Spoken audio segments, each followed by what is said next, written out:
All right, Wednesday podcast, Law and Sporter. Confusing backgrounds popping up. Mr. Watkins is here. It's Cofield. My God, our show. You know, I joked I don't know, maybe it was last week. And I was like, yeah, someone on the podcast group got COVID. And then I never announced who it was. And now in total, God dang, I think at least 4 of us have gotten it from the entire crew that have been doing the podcast. So it's crazy, man. We ain't out of the jet. Are you violating HIPAA?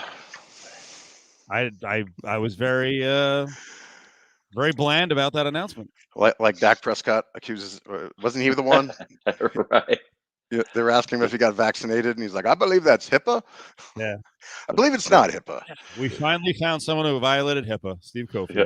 The journalist was like, that's not how HIPAA works, but okay. Or whatever he said to him. So, yeah. So actually, yeah, I'm not embarrassed by. I mean, there's nothing. There's no stigma to it. I mean, there's nothing to be embarrassed about. But I had actually checked in. My wife had checked in for our flight. Because Southwest, you check in, online to head to Las Vegas for the big golf match. Unbelievable. We were going to do our golfing match. Steve was going to pay off his bet that he lost. And, I think. What bet did I lose? Oh, it was Broncos Jaguars. Oh, that's right. I did money line on that one. Both against the spread and money line. You lost. Double up. Oh, a big time loser. So you were going to pay off your bet. I was going to try and, get Watkins out on the golf course and all that stuff. And by the way, Vidara still owes me like $1,300. Yeah, you had your stay booked at Vidara, the Dolphins tickets, big weekend. Yeah, and then before 12 hours before the flight, positive for the I test positive. I just thought I had like a cold, kind of cold symptoms for a couple days. And the lady who was going to babysit our kids works at actually the Children's Hospital. So she said, I'd feel a little comfortable if you got a test, and it came back positive. And then they sent me straight to the emergency room to get the infusion, and I got the infusion, and went in the bunker for the quarantine period, and have been dealing with the COVID since, and life goes on. But we do feel taste. You got all that. So the only symptoms I had and do have some extreme fatigue, and then I lost. I never lost my taste, although some things did taste a little funny. But I lost smell for one day, and then it came back. So, but the ironic part, because we talk so much barbecue on this show, on the podcast, and on Twitter. So I was kind of helping out with the Denver Barbecue Festival, and I was at this pitmaster reception, and I was hanging out with crews from the South, and I think that's where I got it.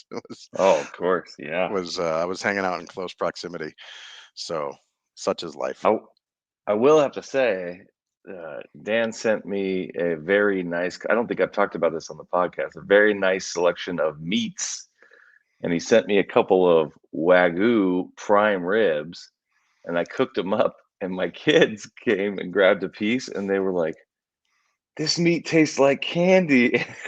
They just ate the whole thing. And so now, the other night, we made some steaks, and we had some people over, some family over, and the girls come down, and they're like, "Is this Wagyu?" And I'm like, "No, it's just a fillet." And they're like, "Oh no, I don't want that." Well, so what I sent you was the Japanese A5 Wagyu. So it was unreal. That's like the $100. I mean, the real good stuff. I mean, that's not like Wagyu's good, but that was like the top of the line because I owed you one. So, but you got it. You eventually you cooked it. Oh, right away. Yeah. No, okay, we got after it. Yeah, we got after it. After I made you gave me 2 steaks in there, 2 Wagyus, There was other meat in there as well. And so the next night, the girls were like, "Cook, we have more. Cook that." And I was like, "Okay." Cooked it up and they ate it, and then now they're ruined forever. It was so good. Yes. Yeah, cool. Yeah, that's awesome. Glad you enjoyed that. No, it was I would fantastic. have no idea, Dan. I thought you were a giant cheap ass. No. Well, the thing was, Mr. Watkins took me out to the really nice course when I was out there before, and he was like, "No, you can't pay for anything." And I'm like, "Well, I got to find some way to pay this young man back." So I sent him some steaks. Class act. So, but don't worry, I'm coming for your wallet when I go out there, Cofield, because you owe me. You're paying up the wager, the Jaguars wager. Okay. All Who's going to be the fourth in our foursome for golf? I've never seen Adam play. I've seen him out on the course once before I even joined the show at a Hackensack golf tournament. No good. I mean, he'll go around. He's not going to play. He won't have the time anyway. He'll be covering something. Paulie? Yeah. Our buddy. We'll figure it out. Oh, Not to get us off topic, but real quick. Drive the part. Real quick, Brady, there will be no announcement. The announcement has fallen through. We are not in the bar restaurant business. Oh, really? We don't need to dig into that, but yeah, not going to happen. Yeah. Did not happen, I should say. What's Urban Meyer doing? That place, or just in general? Like you're just done for now, or? Well, never say never, but that particular opportunity will not be pursued. God damn it. I was so ready to make the transition. Every day I think about it. Every day I start going back and forth with Ari. I'm like, at least I have that soft landing spot. Just no, Brady, you have it right. You don't guess. You had it right. So, well, he saw how badly it went for Urban Meyer. Just how badly it can be owning a restaurant. That's and right. So he's like, "I'm out, man. I don't need that type of aggravation. So I'm out. I'm pulling the plug." These random people coming up to me. Right, getting attacked. You don't want women attacking you at your bar restaurant. Exactly. That now the last thing I saw though was that he's known her for months. Yeah. Oh yeah. Like that. They've got her. They got her social media, and it appears that they're connected on social media. So it might have been a preordained little random meeting. Wow. I mean, is anyone surprised that he's doing that kind of stuff? Really? No. You know what I mean? So, USC is not going to hire him, right? If he gets fired, USC can't do that, right? They just got out of that whole cluster. No, there's no way. They're already high and mighty. They kind of passed on him the last time. So now all this stuff is public about what a dirtbag he is. We kind of knew that he was a low character guy already, and it's funny. We've mentioned it on the air multiple times, so I want to make sure people get the message clear. To me, you can have your opinion about the womanizing. I have no idea what his relationship is with his wife Shelly. We've heard some stuff about her as well. The bigger thing is, if you're a football coach and you're in the NFL, you got to take the flight back with the team. Like almost every NFL person we've heard from is like, that never happens. Like the coach just decides to freaking go on his own way. He lied about the reason that he wasn't on the flight. And then he lied multiple times when he came back to explain where he was and what happened. It's like, dude, do you ever learn your lesson? Just come clean. You said you were going to own it. And you're like, that's the furthest thing from what you did. Yeah, it was interesting to hear some of the players, who were speaking to reporters anonymously about like what it was like in those rooms, and basically, he's like, "Hey, it was just random, sorry I brought this on, but yeah, we'll get past it or whatever." And as soon as he leaves the room, they all just break out and laugh, like, "What a joke!" Like these are grown men who are probably doing some similar stuff in some instances. Right. They know what the hell is going on. Like dickhead, we fib for a freaking living to our SOs. You know what I mean? Yeah. Like you're not getting it over on us, dummy. Dan, did you notice? I saw that. I don't know if you know who Jeff Legwold is, but is he in the Denver area? So Jeff sent a thing out just to remind everybody that the Broncos media has had a chance, and I know you talked about this a while ago, a chance to do the opposing coach little mini press conference, teleconference. And I think they've done it with like every other coach, and Urban was the only guy who didn't do it. And I know they made a big deal today of like Mike Tomlin. I think they asked him why he does it. Mike Tomlin basically was like, well, you guys have jobs too, and I want to show respect for you. I know what it's like for our beat writers. And, that's another one of those small knocks on Urban Meyer. He's just whatever, man. He's a Well, low we talked. character. Yeah, man. I mean, we talked about it, but Adam said the Raiders. Well, maybe it's a Raiders policy because the Raiders don't care about their media, but Yeah. maybe the Raiders weren't. Maybe it's just the Raiders like, we're not going to bother trying. Then now that the policy's optional, Yeah. maybe the Raiders PR staff. I don't know anything about the Raiders PR staff. I thought Adam said that the Raiders asked certain members of the media, "Hey, do you want this?" And they were like, "Yeah, we really don't need it." No. What he said was, What do you say? in essence, that the Raiders said, it's basically not going to happen this year. If you guys really want somebody, we'll see if we can make it happen. 1 week, 1 or 2 weeks. If you really need somebody, we'll go try and make it happen. But the media was basically told it's not going to really happen this year because the policy is optional now, essentially. Wow. And so the Raiders media apparently just really hasn't been getting it. But Adam said one of the weeks that they would have kind of thrown a fit to get it would have been Urban Meyer. Right. So I don't know, but I wasn't aware that I had already guessed that leading up to the Jaguars week, the 2 previous weeks, that they had their normal weekly press conferences because they pitched a fit about not getting Urban Meyer. And the Jags lady, I don't remember her name now, but she had been previously well respected, because I think the Titans fired her or something like that, and everybody stuck up for her. But she had said, well, almost nobody's doing it this year. Right. So you guys are just being outraged for no reason. So but you know what's great about that? And the PR people do this shit all the time. Like, you're in this adversarial position, you're picking up for backing Urban Meyer. Now, how do you feel? Right. Now, how do you feel going to bat for him? Right. Like, what was that worth the time? Now that if you didn't already, you know who he is, dummy. Right.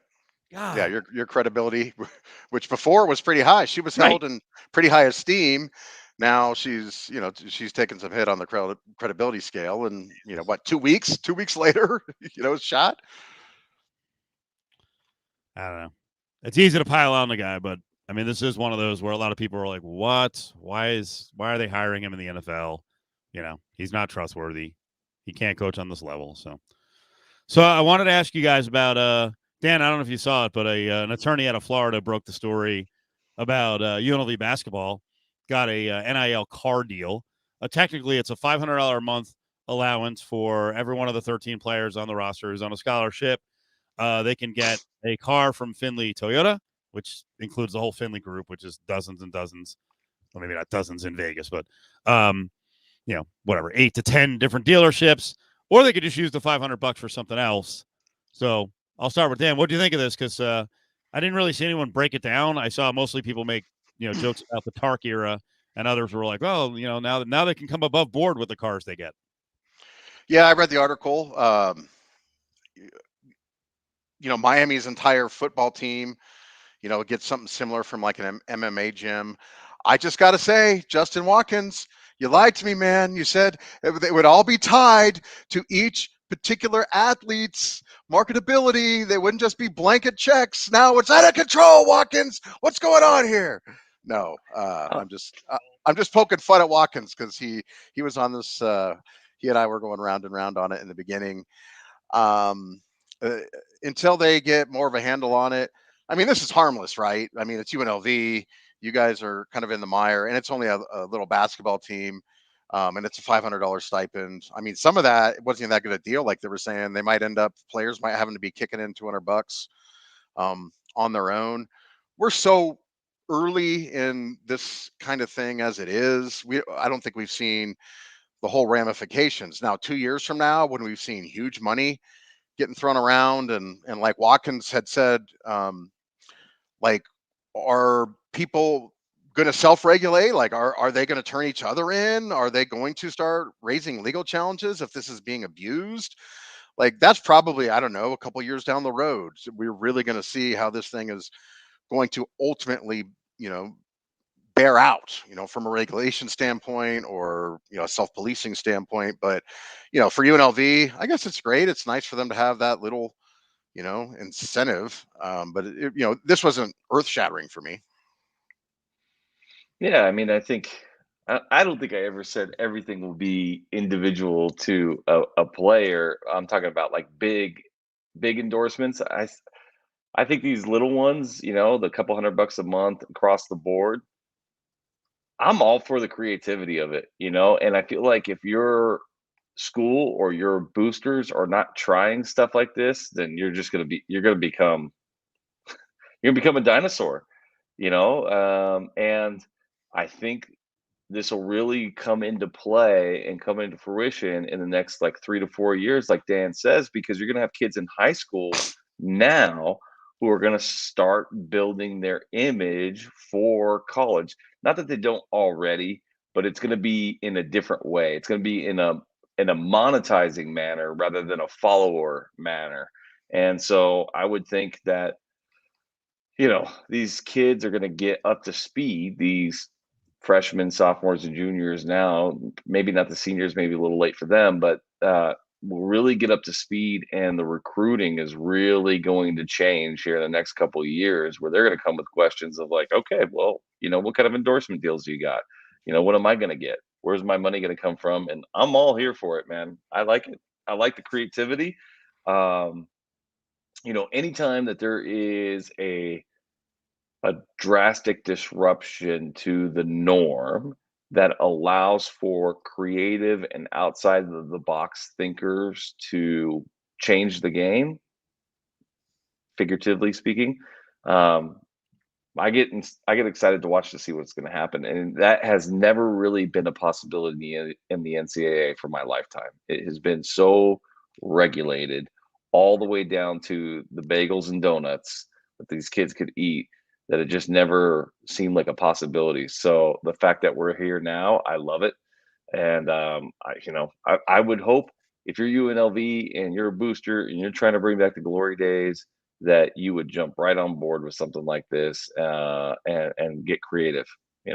Not my school. I didn't go there. And I don't think anybody's listening to a college athlete about where to pick a personal injury attorney. So it's not going to be my bailiwick, but there's tons of opportunities out there for all kinds of different industries, and I hope they use it. Well, and Steve, the interesting thing is, because that was another story you kind of had in the rundown, is how it's affecting the conferences, which they're just blowing up. And the Big 12 is now, you had a list of, a list of schools. I mean, the Big 12, maybe from a basketball standpoint, they may still be viable, but the Big 12 is just going to be probably, I don't know, maybe worthless from a football standpoint, unless maybe they can reel back in. I don't know. I mean, Colorado's so irrelevant, but maybe like a Colorado and a Nebraska, you can get maybe some schools like that back. But the article you sent, the schools that, maybe the Big 12 could go after, man, they didn't do anything for me either. Like, the BYUs and the, So the Big 12 is already getting BYU. They're getting Cincinnati. Yeah. They're getting Central Florida. They're getting Houston. So those are actually pretty decent additions, except for Cincinnati. To me, adding on like dying Midwest markets does nothing. Right. BYU is going to be a giant pain in the ass from a logistics standpoint, and they have so much more power, and they ask for so much more than people realize. But we already went through this in the Mountain West Conference, so we know. And Central Florida, I think, is interesting, but it's a commuter school. Orlando's a pretty good market. Houston, I think, is intriguing. But now the next step is the speculation that, let's go west. And I find it interesting. They're going west. They're looking at San Diego State. By the way, this is speculation. If they went west to the Mountain West Conference, they would try to steal away San Diego State. And then from there, I don't know. I guess Air Force is of some interest, but I don't get what I was hoping, and I should have pointed out to you. Down in the story, it mentioned Colorado State, and people keep saying that with Colorado State, you get the number 16 media market, Denver. And everyone I've talked to in Denver is like, what? You get the market? What are you talking about? I don't know what they mean by that. I mean, CSU doesn't draw flies to its games. Nothing. They don't sell. They have to. CSU has to buy their way onto the radio in Denver. Yeah. And I don't even know if they. Have you been to their stadium? I haven't even been to their new stadium. I mean, They I've been built. meaning to get there. They have money there. They built like a beautiful, like They whatever. don't. 40, Do you know how hard it 42,000 it was is to get that amazing. stadium? They barely. When you say they have money there, they don't have money. Like it was everything they could Yeah. to get that stadium paid for. Um, you know, so no, it was credit to them. And then people don't go to those They games. don't go. Yeah, I mean, nobody goes to those games. You know, in the entire history of the program or modern day history, they had that one little run when Sonny Lubick was the coach. That it was fun to be a CSU fan, and since then, nobody cares. And I So find that so much of this is on the surface. It doesn't really. All people look at is the football program. They don't look at the school. They don't look at the rating, the mission of the school. Tier 1, that stuff. They certainly don't look at TV markets. I mean, the fact that Boise keeps getting mentioned, Boise's a nice little city. It's market 102. right. So Well, but I mean, the thing for me is this is the death of the Big 12. I mean, they used to. I mean, it was forever ago that Oklahoma and Texas won national championships, but right. they were always in the conversation for possibly having a national championship in football, which, by the way, looks like the Dodgers just won. Um, but now they're done. They're done as a conference. So, as far as a football conference, they're irrelevant. So now we're down to, maybe the Pac-12 jumping up every now and then again, depending on how much money Nike can pump into Oregon, maybe. But or if USC can get the right coach. Pac-12 hasn't really been that relevant in the national championship chase, if I'm thinking correctly, in a while. So it's down to what the Big Ten and the SEC, or the the Big Ten and the SEC for the national championship races. Now that's it. That's what this is going down to. That's the shoe that's dropping so far. Now, the interesting thing to me has been, which we haven't seen yet. Like I said, we're early in this NIL thing, but a huge corporation, or like I said, like a agent, like a Jay-Z or whatever, could get together with a corporation, and you literally could buy a school. Like if you wanted to, you could go to Cincinnati and say, we're buying the school, we're taking over, and you could possibly buy a national title. If not in football, maybe in basketball, or I don't know, baseball or something. We haven't seen that yet, but that might be interesting. The fact that corporations and agents could, in the future, if this thing doesn't get regulated, have some influence and knock things out of whack, possibly, that's intriguing to me. But if it's just going to be down to Ohio State or teams in the SEC playing for the national title, I don't know that I'm going to have any interest in, or maybe I don't know what's going on with the ACC, but it's just not going to be that interesting to me anymore.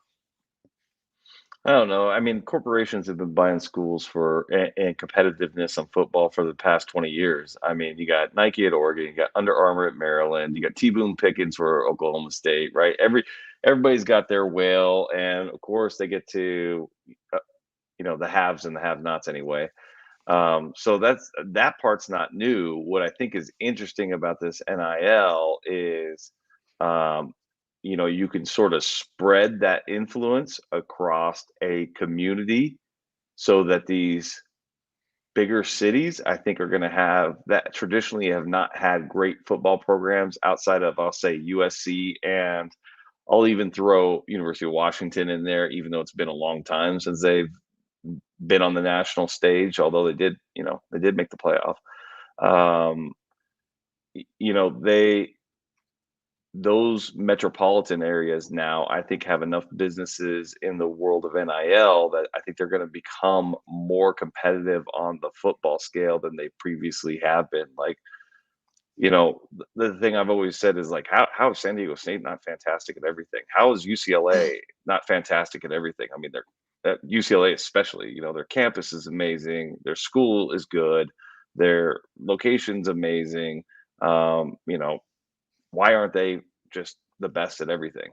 And they just never been able to turn the corner for football for an extended period of time. And maybe this is that opportunity. NILs in LA the opportunities have got to be endless there. So I think the Pac-12, at least in regards to Seattle and Los Angeles, and maybe you'll throw in Phoenix, maybe throw in Denver. They have some pretty decent metropolitan area schools that can, I think, help shift some power from those SEC schools that don't all have major metropolitan areas around them out west. But we'll see. I think, and that doesn't happen overnight. That takes some time. That takes it for a couple years for the recruits to get wind of it, for the recruits to get educated on it, and for them to make it a part of the decision-making process. All right, let's. I want to get to some legal stories. So we put together a little rundown today. I thought it was pretty decent. A lot of these stories were actually from Ari, so give Ari credit. This one is described as black family with small children moved into a new house in Virginia Beach. Their neighbor installed motion sensors that trigger cameras and lights pointed at their driveway. The story's a little deeper than that. I hope you guys both looked at it, but not only does he have the cameras, but he also will play music and comedy skits like monkey sounds when they come home, comedy skits, dropping N-bombs. And they called the police, and the police said that this is not actionable. Is this even possible? It said, even after authorities were alerted about the harassment, Virginia Beach Police Department confirmed in a statement, though that appalling, the neighbor's actions are not criminally actionable. He finds a way to stay under the law, the victim in this case says. Seriously? Yeah, I looked up, and I guess it's going to hinge on what a telecommunications device is, and I guess what medium he's using. Like if he's playing comedy skits off the internet, like YouTube, I think it would fall under this. But I looked up just quickly a statute. There's an obscene harassment statute, obscene language harassment statute in Virginia. I think it would fall under that very easily. It's just there's a definition in there of says any person who uses obscene, vulgar, profane, lewd, lascivious, or indecent language, or makes any suggestion or proposal of obscene nature, or threatens illegal or immoral act with intent to coerce, intimidate, or harass any person over any telephone, citizens bands radio, is guilty of a class 1 misdemeanor over any telephone for the purposes of this action includes any electronically transmitted communication producing a visual or electronic message that is received or transmitted by a cellular telephone or other wireless telecommunications device. So I guess it would hinge on that, which I would assume, like I said, if he's using YouTube or something like that from his computer or something like that, or internet, I think would fall under that. I don't know. Justin had a thought on that, but I would think you could get him under that statute. There's probably some other statutes as well, some harassment statutes that you could probably shoehorn. I mean, laws are usually written so broad, especially criminal laws, that you can nail guys under anything. Like that's the problem with laws, that you can oftentimes nail people for things that you would say were never intended, and that's part of the problems with it. So I would think if they wanted to, they could absolutely prosecute this guy for probably several crimes, that being one of them. But that for whatever reason, there hasn't been a bright enough light, kind of shined on this. The cops probably just didn't want to deal with it. Probably saying no harm, no foul, and they didn't want to be bothered with it. Would be my guess, but I don't know, Justin. Yeah, I mean, the first thing I thought is, the police aren't the end all be all of determining what is criminally actionable, right? They enforce, but that should not necessarily deter you from contacting the district attorney or state attorney general, depending on what the state statutes are, and have them look into it and see whether or not they believe it's criminally actionable. But if it were me, I would sue them in civil court under a nuisance and harassment cause of action and make him pay monetarily. So if he wants to, harass me and give, racial hate, speech towards me, I'm going to make him pay for it. And then we'll see whether it stops or not. Right. And my guess would be that a court would allow me to move forward with that claim in civil court, and I get to present it to a jury. And, all fairness to that sort of analysis, I don't know Virginia Beach, and maybe it's a super racist place, and maybe the jury would be favorable to them. I don't know. I've never been. I don't know what it's like. Um, so, but if it were like here and that were happening, I would feel very confident that my jury is going to look at this person and punish the hell out of them, and I'm going to do well. Interesting. These things still go on. Pretty amazing. All right, some other stories. I'm going to skip ahead a little bit since we had some good stuff earlier. Dan, did you look into the comments that were made? We talked about this on the air today, but we wanted to follow up because it's a local story here in Vegas. Did you read up on the story about Robin Leonard going crazy? Shouldn't say that. Going off on social Yeah, you media. shouldn't, but I know. Going off on social media, talking about, drug distribution in the NHL. I did read up on that, and actually, the first thought I had before I read the whole thing was, is this guy having some sort of episode? What's going on? What's wrong? That you know, I wasn't familiar with his history, and then I became more familiar as I read through the articles you had sent me. I mean, what I knew about this guy was, um, he was the backup, when I came out there last year, and Not anymore. and then they got rid of the starter that won the Vesta to go. Fleury, yep. Yeah, Fleury to go with him, and I thought he was your guy, and everything was peachy keen. And then he seemed to be having some sort of episode, and then, of course, I did read a little further in those articles, and he admitted he has mental health issues, and so I don't know exactly what was going on. He made some accusations. Now, what was a little tricky was that second tweet, because you had, kind of asked, well, is there a defamation kind of cause of action here? He made a second.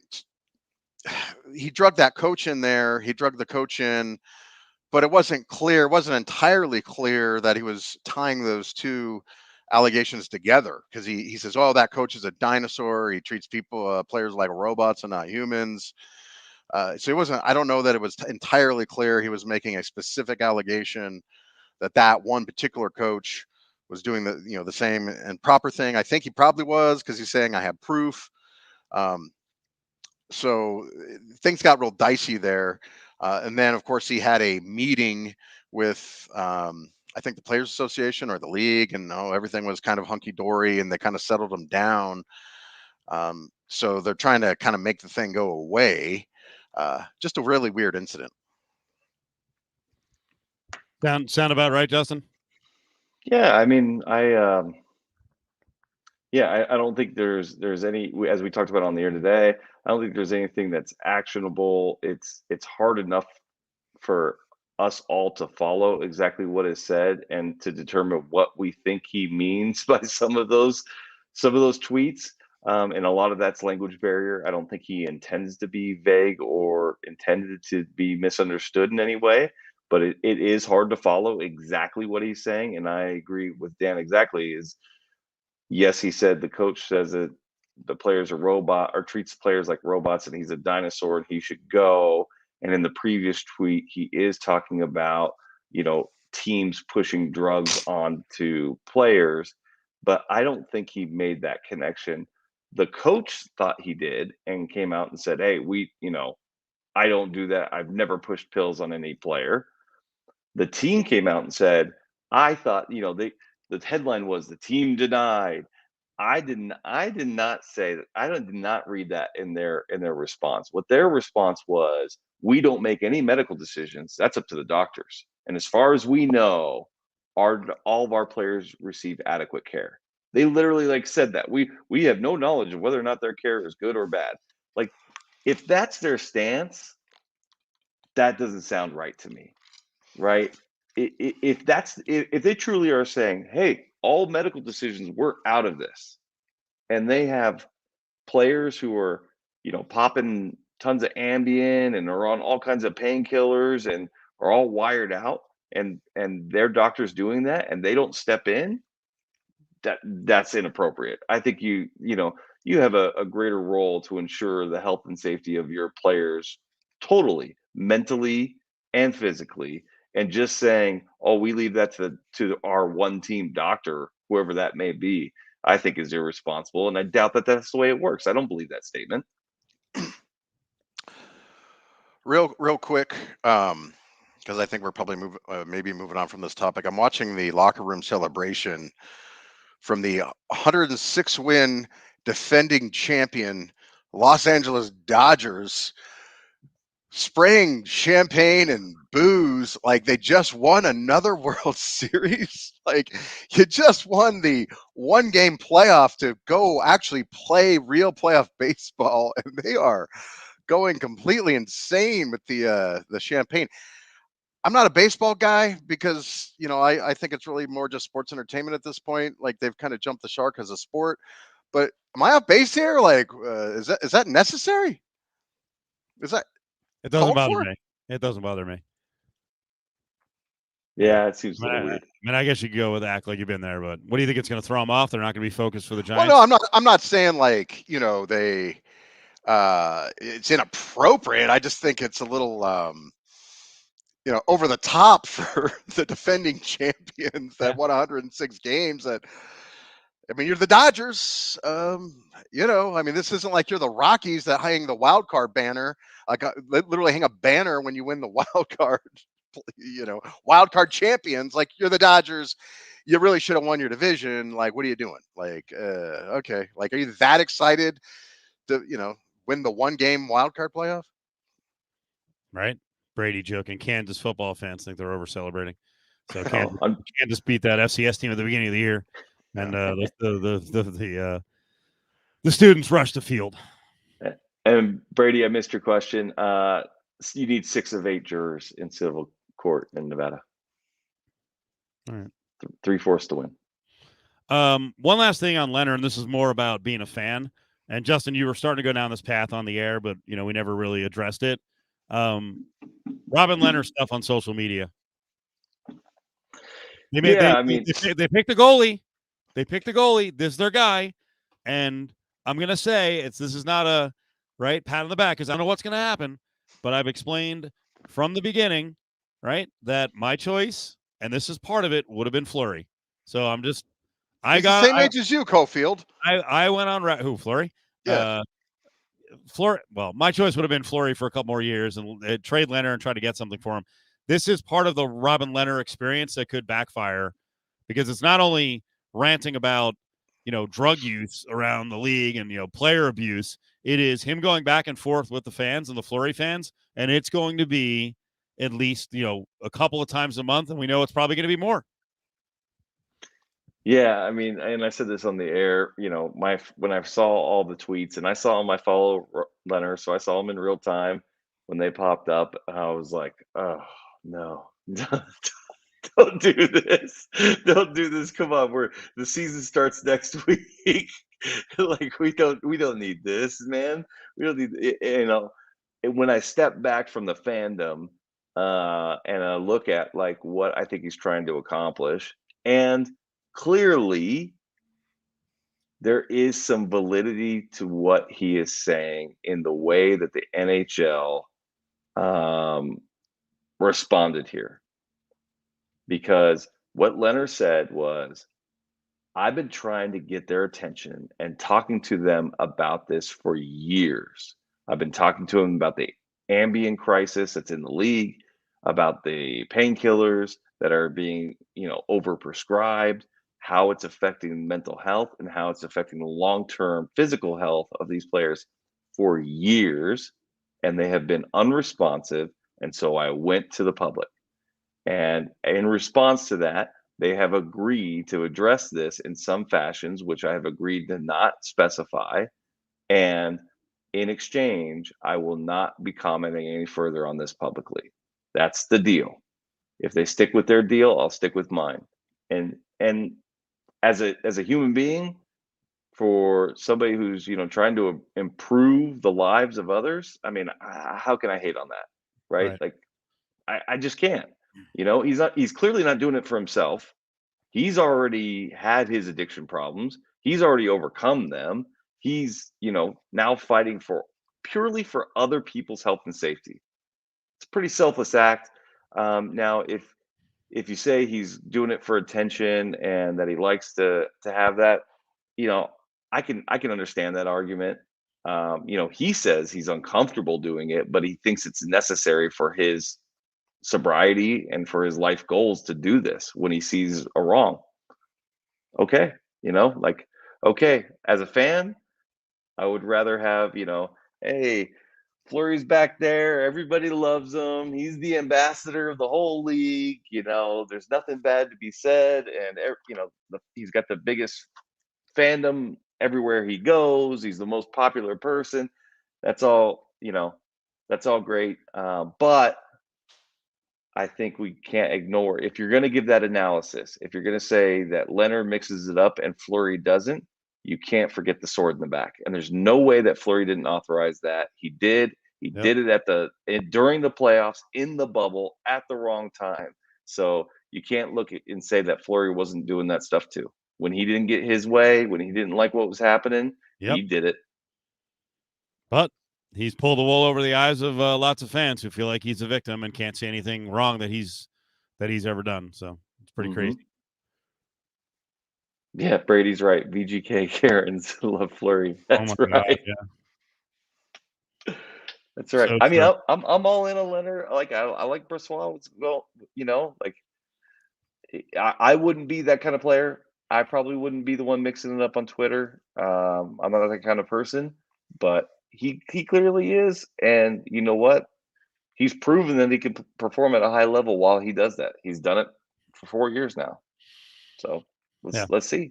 Let's do it. I am the kind of person who would mix it up, but even I am but even I'm like, nah, not in that situation. So yep. I don't know. I get very little pleasure out of doing any of that stuff now. So I've mostly dialed it down. So believe me, there's 50 times a day where I'm like, motherfucker, like, let me go at something. And I'm like, what's the point? Or your passive aggressive questions that end in statement. No question mark. Well, you're disagreeing with somebody. All right.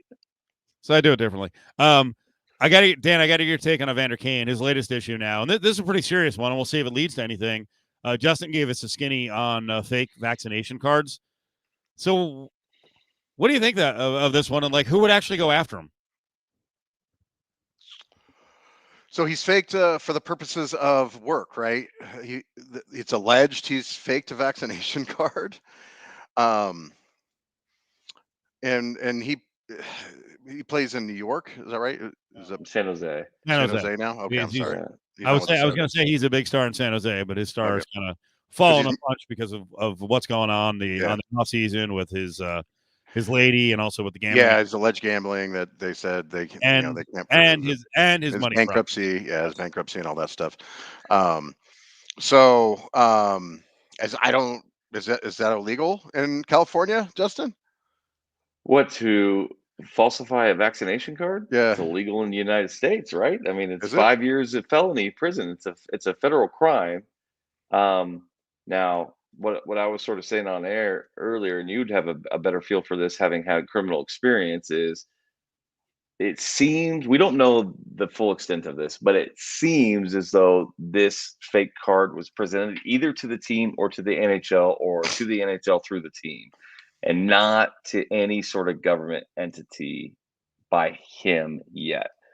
So my take, and I would defer to you on this, is unless the NHL or the team sent that to, say, Alameda County, where I believe that's where San Jose is, and they have a rule that he cannot play unless he's vaccinated in Alameda County. Unless the team forwarded on to Alameda County for the purposes of saying, hey, our guy gets to play, then they don't have any obligation to sort of turn him in or refer it to the law enforcement to say, hey, by the way, this dude sent us a falsified document. If they did forward it to Alameda County, then I do think they have an obligation to notify Alameda County that they have knowledge that the document is fraudulent. And in that case, I would expect we would have already seen an arrest. There's no way they would let him get away with this without being arrested. I just can't believe it. But like I said, I'll defer to you on the criminal side of things of how you think that would work, in and amongst a workplace versus getting out there into the world and sending to a government agency. Or is there I'll just give you an example. We had a A guy, hypothetical? yeah, like we had a congressman named Tom Tancredo, who there was back in the day, there was an illegal, immigrant protesting on the front page of the Denver Post, protesting, holding up a sign. And so Tom Tancredo called up ICE and made a referral saying, I don't know, are we allowing illegal people? You know, this person's here illegally. Maybe you should go get her. Like, this was an underage person that, they knew was here illegally. And he says, I don't think it's right that, we're allowing people that are front and center to be going on media outlets. So go round her up. And he took a lot of heat for that. So, does somebody want to be a hero? Does somebody want to make their star, and say, hey, does a local politician or a prosecutor that has jurisdiction want to now make their star off the back of Mr. Kane and say, does he want to, they want to contact the team and say, are you in possession of a vaccination card for Mr. Kane? And do they have a way of, showing it's false? With, I suppose they would have to go get a search warrant. And I mean, how do we know it's false? How do we know? I mean, that does involve HIPAA, would it not? Like, they would have to go to his healthcare provider, and they would need probable cause for that. I don't think a media article would be enough. They would have to have somebody to corroborate whether he did or did not receive the vaccine. And that can't just be, a hunch. That can't just be a guess. That can't just be a media report. Somebody's, saying that they would need, a judge would need something more than that to green light a warrant to go and get the records, to approve that, that type of search or something like that. So I don't know that would be just that easy. Like, they would have to substantiate and prove that the card is fake, that he didn't get the vaccine. And I don't think if I were advising him, I would advise him to comment on it. I would just, keep my mouth shut on it. So I don't know if anybody wants to get involved with it or not. It's like perjury. Like, have you ever, outside of maybe Whitewater or Barry Bonds, how often have you ever heard of anybody ever prosecuted for perjury? It just doesn't happen very often. I don't know. Even with it being a crime, I don't know, the likelihood of it getting tracked down or not. Do you think if San Jose had forwarded on to Alameda County for the purposes of allowing him to play, do you think they have an obligation to tell Alameda County if they know it's false now? Right? Because then they become part of the crime. Right. If they know, how would they know? Well, apparently they're investigating and suspending him based on this. Oh, are they? Okay. Yeah. So I mean, it's under invest. He has the word that they said is he and the team have mutually agreed that he will not report to camp because he has placed players and staff under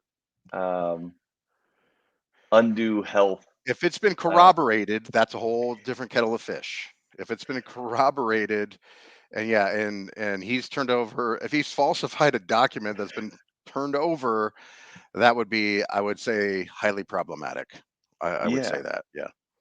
But I would think that they could keep it under wraps if they had not turned it over to any government entity, right? Like, he gives it to the San Jose Sharks, and the San Jose Sharks go, shit, this doesn't look right. What's this crown marking over here, Evander? Like, where'd you get this? And then, he says, oh, dude, the equipment guy gave it to me. And they're like, oh shit. So now we got one of our guys and one of our players doing this.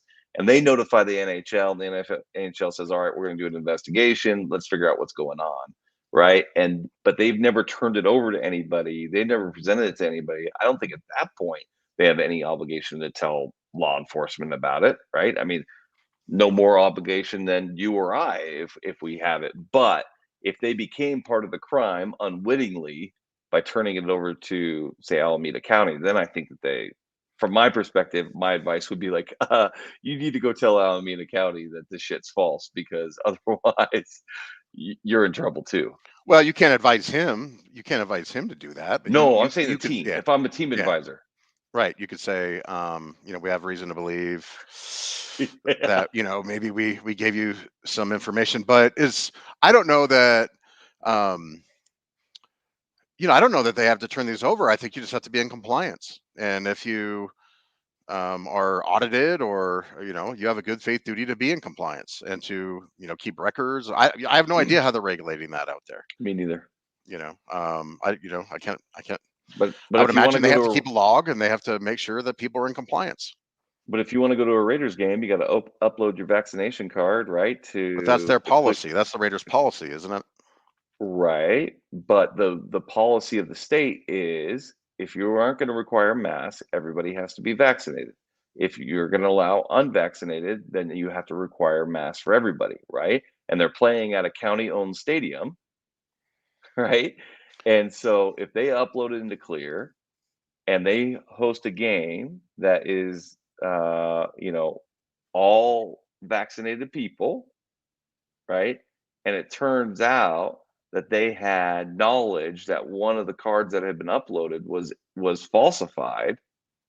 I think they have a duty to notify Clark County that they had held an event in which the county authorized the event to take place with fully vaccinated, with proof as identified by the Raiders through the Clear app of the vaccination, and that it was false. I think they have an obligation to turn that over. So every falsified, If they have knowledge, if they have knowledge of it, what about Clear?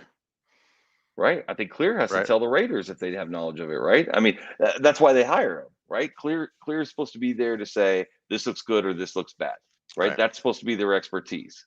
And if Clear tells them, hey, we don't think this one looks good, and they're like, shit, the dude's already in the stadium, like we gotta go try to find him, or whatever the case may be, or they just decide not to look. I just think we're in a gray area where if the law requires them to have everybody vaccinated, and the law says you can do that event, but you are responsible for ensuring that everybody's vaccinated, and that somebody falsified something, I think you have to tell them. Well, but it's the law. It's a statute. I mean, is it a criminal offense, or is it just a statute? Is it a mandate? I mean, that's the difference. Like, now you're saying the criminal action is a federal statute, right? Well, they falsified a federal document, right? The vaccine card, but you're talking about two different things with the Raiders. Right. The vaccine mandates are things that are coming down from governors or things like that you have a duty to kind of comply with. And if you don't comply, then it might be a fine, it might be a civil thing, it might be something like that. It's generally not criminal. So we're talking about, kind of different things. So if somebody kind of gets through the net, I don't know if you necessarily have but if that's what I'm saying. If you became part of the crime, you assisted in falsifying the document to circumvent a mandate. Yeah, that's a stretch. Yeah. I mean, when you're facilitating 80,000 people getting through.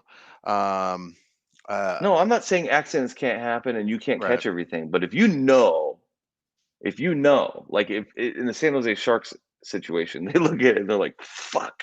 If they know, right, that's a little more specific versus the Raiders, have this policy and this Clear app, and do they have a duty to dig out of the sea of 80,000 people? Oh, one got by. Yeah, I think they have the duty to do like a reasonable inspection, and they've obviously, hired and delegated that duty out to Clear.